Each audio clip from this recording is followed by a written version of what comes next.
आप ये भूल जाते हैं कि कांग्रेस ही वो राजनीतिक दल है जिसने 1990 तक बाबा साहब डॉक्टर भीमराव अम्बेडकर साहब को भारत रत्न नहीं देने दिया। डॉक्टर भीमराव अम्बेडकर साहब ने कहा था कि अगर मुझे कोई 54 की कांग्रेस की मेंबरशिप भी दे तो मैं उसकी मेंबरशिप नहीं लूंगा। कांग्रेस की तुलना जब बसपा से करते तो आप ये भूल जाते हैं कि कांग्रेस 200 साल में जो मुकाम पैदा कर पाई वो बहुजन समाज पार्टी 1984 से शुरू करके कर लिया। जो कांग्रेस है, कांग्रेस ने रुख करा है उत्तर प्रदेश की तरफ। क्या कहना चाहेंगे? जो गांधीवाद की बात करते थे वो अम्बेडकरवाद और मान्यवर काशीराम साहब के बात कर रहे हैं, तो कितना परिवर्तन देखते हैं, कितना डाटा और कितनी चीज़ें, कितने लोग समर्थन में आ पाएंगे कांग्रेस के? क्या ये बसपा का खेल खराब कर सकेगी कांग्रेस? क्या कहना चाहेंगे? देखिए, मुझे नहीं पता। जब आप जैसे विद्वान जो न्यूज़ चैनल वाले हैं कांग्रेस की तुलना जब बसपा से करते तो आप ये भूल जाते हैं कि कांग्रेस 200 साल में जो मुकाम पैदा कर पाई वो बहुजन समाज पार्टी 1984 से शुरू करके कर लिया। दूसरी बात, जो कांग्रेस है, कांग्रेस को उत्तर प्रदेश तो नजर आ जाएगा अत्याचार के मामले पर, परंतु कांग्रेस को जो है राजस्थान नजर नहीं आएगा। वहीं कांग्रेस शासित प्रदेश नजर नहीं आएंगे। कांग्रेस को ये नजर नहीं आएगा कि बाबा साहब डॉक्टर भीमराव अम्बेडकर साहब ने कहा था कि अगर मुझे कोई 54 की कांग्रेस की मेंबरशिप भी दे तो मैं उसकी मेंबरशिप नहीं लूंगा। आप ये भूल जाते हैं कि कांग्रेस ही वो राजनीतिक दल है जिसने 1990 तक बाबा साहब डॉक्टर भीमराव अम्बेडकर साहब को भारत रत्न नहीं देने दिया। कांग्रेस ही वो राजनीतिक दल है जिसने अभी तक मान्यवर साहब काशीराम को भारत रत्न नहीं दिया। कांग्रेस ही पॉलिटिकल पार्टी है जिसने न केवल बहन जी का विरोध किया बल्कि आरक्षण का भी विरोध किया।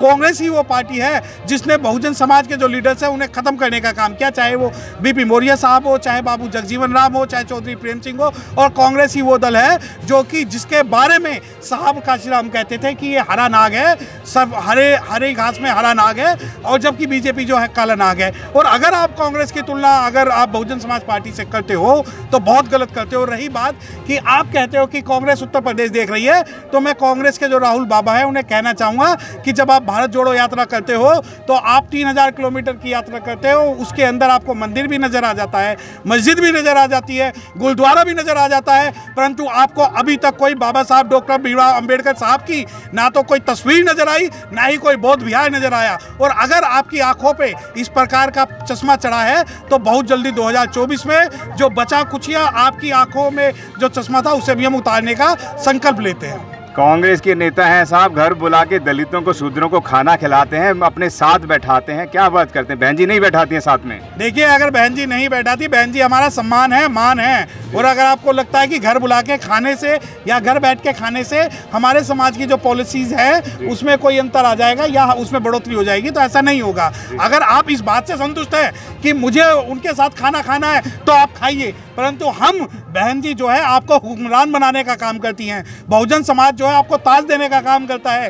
कांग्रेस की तरह कोई चाटुकारिता का काम नहीं करता, गुलामी का काम नहीं करता। और रही बात कांग्रेस की तुलना, कांग्रेस वो पार्टी है जो हमेशा बहुजन समाज के विरोध में रहेगी, और पार्टी जो है हमेशा व्यक्तिवाद और अपने परिवारवाद को बढ़ावा देने का काम करेगी, जबकि उसका मुख्य जो काम है, आज चाहे वो बहुजन समाज के पास आ जाए, परंतु मैं ये बता दूं कि बहुजन समाज के प्रति कांग्रेस का रवैया हमेशा नकारात्मक रहा है। जी, बहुत सारी पार्टियां बसपा के साथ विलय कर रही हैं, अपना जो संगठन है गठबंधन करने की लगातार कोशिश कर रहे हैं। क्या कहना चाहेंगे? 2024 के अंदर अभी लगातार चुनाव है, तो बसपा को कहाँ देखते हैं आप? देखिए, अभी तो ली अंगड़ाई है, आगे और लड़ाई है। अगर 2024 में बहुजन समाज पार्टी पहले से ज़्यादा मजबूत होकर निकल के आएगी और बहुजन समाज पार्टी के बिना भारत के अंदर किसी की भी सरकार बनना नामुमकिन रहेगी। जी, क्या कहना चाहेंगे? जो आकाश आनंद हैं वह इस वक्त ज़मीनी कार्यकर्ता हैं और ज़मीन पे जुड़कर काम कर रहे हैं। एमपी में जा रहे हैं, तेलंगाना में जा रहे हैं, राजस्थान में जा रहे हैं, छत्तीसगढ़ में जा रहे हैं। कहाँ देखते हैं आकाश आनंद की राजनीति को या उनकी कार्यशैली को? देखिए, अगर आप व्यक्तिगत तौर पे मुझसे आकाश आनंद जी के बारे में पूछना चाहते हैं कि कहाँ देखते हैं, तो मैं ये कहना चाहूँगा कि भारत के राजनीतिक इतिहास में, बहुजन राजनीतिक इतिहास में एक चमकता हुआ सितारा है, और ये बहुत बड़ी बात होगी कि आने वाली जो बहुजन राजनीति है उसको आकाश आनंद ही तय करेगा। अगर आपने अभी तक हमारा चैनल सब्सक्राइब नहीं किया है तो सब्सक्राइब करें और घंटी का बटन बिल्कुल भी दबाना ना भूलें, ताकि सभी लेटेस्ट खबरें पहुंच सकें आप पे सबसे पहले।